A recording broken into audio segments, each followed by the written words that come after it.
को किसने जलाया? फादर, पापा ने जलाया, मम्मी ने जलाया। कैसे जलाया? अम्मी है ना, वो किचन से ट्रे ला रही थी। दादी शाम की चाय पी रही थी।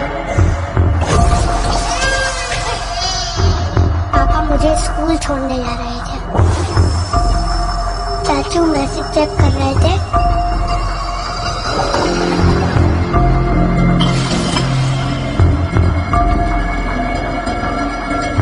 दादा नाश्ता कर रहे थे।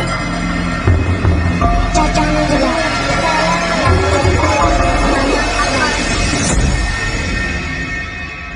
ये चाय का निशान कभी नहीं जाता।